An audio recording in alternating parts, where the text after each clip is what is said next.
사람들이 이렇게 하고 있냐? 요러기 때문에 이게 불평, 불만이라는 그 암세포들을 자꾸 파고 들어가기 때문에. 그럼 대안이 뭐냐? 결국 이렇게 가면 북한식으로 가는데 대안이 뭐냐? 대안을 말씀드리겠습니다. 긴 호흡을 가질 필요가 있습니다. 단기적인 한 5분 남았습니다. 제가 이 시간이 좀 모자랄 것 같아가지고 아주 빠르게 했는데 이 대안은 제가 좀 시간을 가지고 말씀드릴 수가 있어요. 다행히. 대안이 뭐냐? 조급해하시면 지금 당장 청년들 중에 왜 이 모양이 됐느냐? 일단 현상을 인정을 해야 돼요. 지금 대한민국의 청년들은 이념적으로, 사상적으로 무장해제가 됐다고 보시면 돼요. 이게 하루아침에 된 게 아니에요. 386 세대가 전교조라는 걸 만들어가지고 87년부터 계속 학교를 장악해 들어가면서 대한민국을 부정하는 역사관을 심어놨어요. 그래서 한 20년 동안 노력한 결과 지금이 만들어진 것입니다. 정치 권력은 왔다 갔다 핑퐁핑퐁 하고 있었는데 특히나 좌파 정치 권력이 만들어지면서 문화 권력이 완전히 좌경화되고 있어요. 그래서 청년들이 교육을 그렇게 받아봤어요.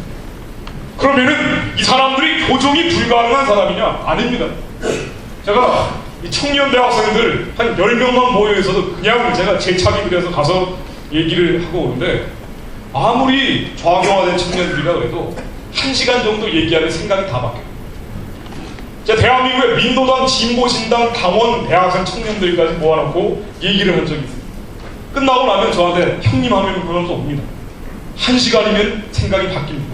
왜 이러냐? 젊은 층들이 책을 안 봐요. 왜 소외주의, 공산주의, 북한시의 현상사고에 빠지느냐? 무식해서 그런 거예요.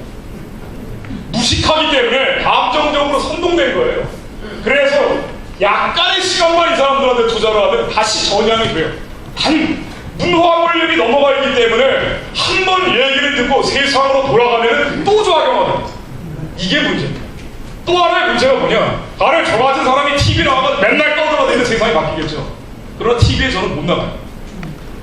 절대 막고 있기 때문에. 제가 얘기할 수 있는, 청년들에게 얘기할 수 있는 채널 자체가 매우 제한적입니다. 말하면 바뀌지만 말할 수 있는 채널이 제한적이에요. 그러나 청년들이 교정이 불가능한 건 아니다. 교육을 잘못 받았기 때문에. 그럼 어떻게 해야 되느냐? 긴 호흡을 가지고 장기적인 투자를 하셔야 돼요. 대안이 뭔지 저한테 물어보신다면 돈을 내셔야 돼요. 나이 드신 분들이 돈을 모으셔야 돼요. 재단을 만드셔야 돼요. 재단을 만들어서 청년들의 리더십을 양성할 수 있는 기관을 만드셔야 돼요. 공교육에서 이걸 못합니다. 전교조 교육감들 이제 안 뽑아가지고 원래 현대사 교육을 초중 고교에서 하려고 했는데 이게 지난번에 공정책 교육감 됐을 때 하려고 했죠. 제가 현대사 강좌를 하기 위해서 중학교, 고등학교 가면은 거기에 교사들이 많습니다. 전교조 교사가 한 명만 있어도 거기서 하기가 어려워요. 전교조 교사가 없어도 그 교사들 전교조 소속이 아닌데도 겁을 먹고 있어요. 그나마 전교조 교육감이 아니니까 그게 가능했는데 이제는 전교조 교육감이 3분의 2이기 때문에 공교육을 통해서는 어려워졌어요.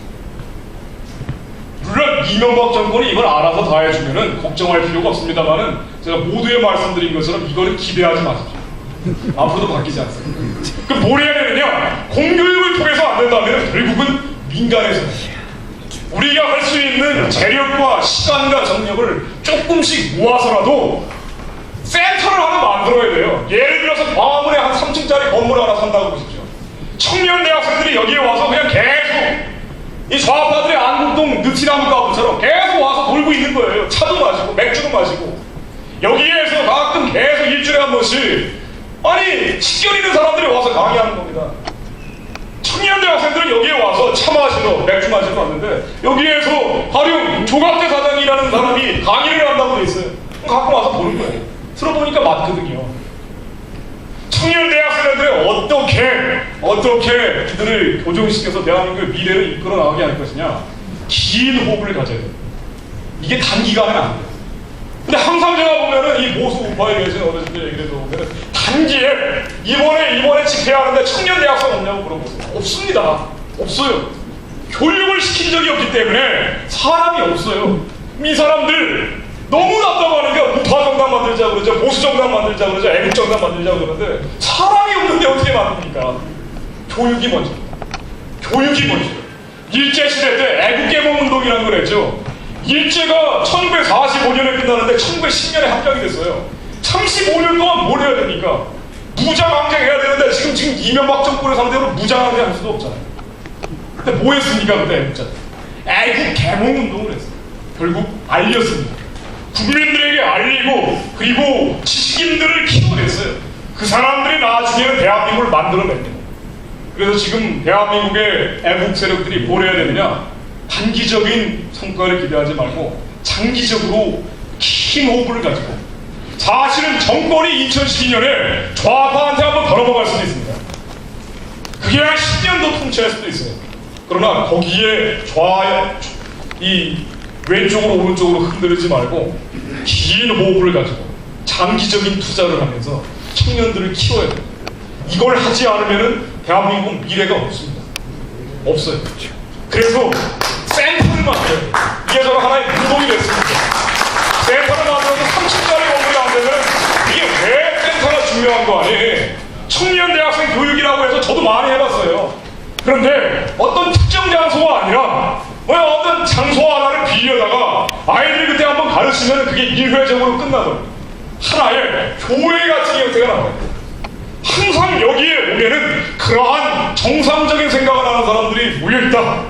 제가 전국을 돌다 보면은 나라 걱정하는 20대 청년들 정말 많아요. 깨어있는 청년들이 많습니다. 근데 이 친구들을 어떻게 엮어낼 것이냐? 제가 가령 한 100억을 가지고 있어서 이 친구들한테 직업을 하나씩 줘서 하나의 단체를 만들면 가능하겠습니다만 그건 불가능하죠. 어떻게 해야 되느냐? 그 사람들이 삼성에 들어가고, 그 사람들이 조선일보에 들어가고, 그 사람들이 인터넷 언론에 장악하고, 무슨 일을 하든지 간에 어딘가에 오면 항상 비슷한 생각을 하는 사람들이 모여가지고 그게 하나의 서클이 되고, 그게 세력이 되고, 그게 나중에 정당이 되고, 그게 나라를 새로 만들 수 있는 주도 세력이 돼요. 지금 아예 없어요. 언론분들이 청년 리더십을 양성하기 위해 장소를 만들어야 됩니다. 장소. 교회, 사찰에 왜 이게 강하냐? 항상 거기 가는 사람들이 있기 때문에 장소가 있어요. 빌리는 게 아니라 아예 항상 있어야 돼요. 거기에서 강연이 있을 땐 강연을 하고, 아이들이 와서 놀 때는 놀고, 사랑방을 만들어야 돼요. 청년 리더십 사랑방 제안을 드리면서 제 말씀 마치겠습니다. 감사합니다.